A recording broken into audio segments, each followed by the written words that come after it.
નમસ્કાર, આપ જોઈ રહ્યા છો નેશન પ્લસ ન્યૂઝ. હું છું આપની સાથે હેતલ ભગત. ભગવાન શિવની રાત્રિ એટલે શિવરાત્રી. આજે શિવરાત્રી નિમિત્તે ભગવાન શિવની પૂજા આરતી તેમજ દાન પુણ્યનો વિશિષ્ટ મહિમા હોય છે.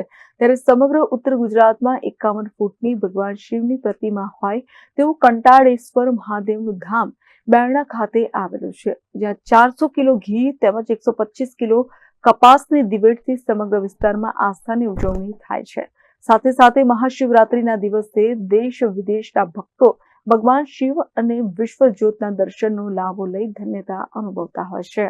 સાબરકાંઠાના હિંમતનગરના બેરણા ધામ ખાતે આજે સમગ્ર ઉત્તર ગુજરાતમાં સૌથી વધુ ઘી તેમજ કપાસની જ્યોતથી ભગવાન શિવની આરાધના કરાય છે. ભગવાન શિવની આરાધના કરવા માટે આજે ગુજરાત, રાજસ્થાન સહિત મહારાષ્ટ્રના ભક્તો વિશેષપણે હાજર રહે છે. આજે શિવરાત્રી નિમિત્તે મોટાભાગના ભક્તજનો આ પવિત્ર જ્યોતના દર્શનથી ધન્યતા અનુભવે છે. સામાન્ય રીતે ભગવાન શિવને પાણી, બીલીપત્ર સહિત કપાસની સામાન્ય દિવેટથી જ પ્રસન્ન થતા હોય છે. ત્યારે બેરણા ધામ ખાતે 125 કિલો કપાસની મશાલમાં 400 કિલો ઘી નાખવામાં આવે છે, જેથી દર્શનાર્થીઓ આ જ્યોત તેમજ ભગવાન શિવની પ્રતિમાના દર્શનથી ભાવવિભોર બની રહે છે. સાબરકાંઠા જિલ્લાના હિંમતનગર ગામે હિંમતનગર પાસે બેરણા ગામ આવેલું છે. બેરણા ગામમાં કંટાળેશ્વર હનુમાનજી મંદિર આવેલું છે. એ હનુમાનજી મંદિરના પરિસરમાં અલગ અલગ દેવી દેવતાઓના મંદિર આવેલા છે, જેમ કે વૈકુંઠધામ આવેલું છે, વિષ્ણુ ભગવાનનું મંદિર છે, શિવાલય છે, ગાયત્રી માતાનું મંદિર છે, વિશ્વકર્મા ભગવાનની વિરાટ મૂર્તિ છે, ખોડિયાર માતાનું મંદિર આવેલું છે, ગણપતિ ભગવાનની મૂર્તિ આવેલી છે, નાગદેવતાનું મંદિર છે. અલગ અલગ દેવી દેવતાઓના મંદિર આવેલા છે. અહીં આગળ શિવજીની 51 ફૂટ ઊંચી પ્રતિમા આવેલી છે, જેમાં 1000 સહસ્ત્ર લિંગ સ્થાપિત કરવામાં આવેલા છે. દર શિવરાત્રિએ અહીં આગળ એક મહાજ્યોતનું આયોજન કરવામાં આવે છે. એ મહાજ્યોત 1.25 મણ રૂની દિવેટ રૂમાંથી બનાવવામાં આવે છે અને તેમાં 20 ડબ્બા ઘી પૂરવામાં આવે છે. આ જ્યોત સવારના પ્રગટાવવામાં આવે છે અને આખો દિવસ જ્યોત ચાલુ રહે છે. અહીં આજુબાજુના વિસ્તારમાંથી, જેમ કે ગુજરાતની આજુબાજુનો વિસ્તાર, રાજસ્થાન, મહારાષ્ટ્ર, બધી બાજુથી, બધા ગામડાઓમાંથી લાખો શ્રદ્ધાળુઓ આ જ્યોતનો લાભ લેવા માટે આવે છે અને અહીંયા ઘી ચડાવી અને એનો દર્શનનો લાભ લે છે.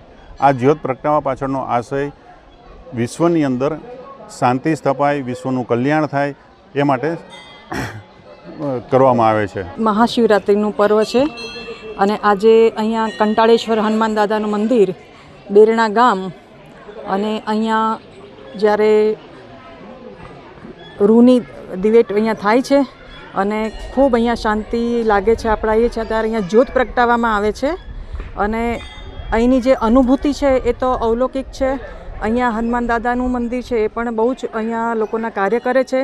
શિવજીનું મહાપર્વ છે. અહીંયા વિશ્વ શાંતિ માટે જે જ્યોત જલાવવામાં આવે છે એ અહીંયાથી એકદમ એની રજે રજમાં એનો આપણને અનુભવ થાય છે.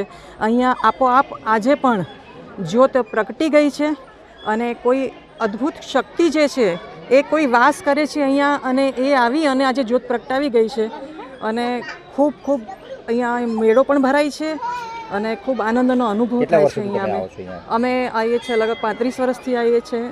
મારા હસબન્ડ અહીંયા 35 વર્ષથી આવે છે, એની સાથે હું આવું છું, મેરેજ પહેલાંના આવે છે અને દર શિવરાત્રિ અમે લોકો અહીંયા આવીએ છીએ અને ખૂબ અમને ગમે છે.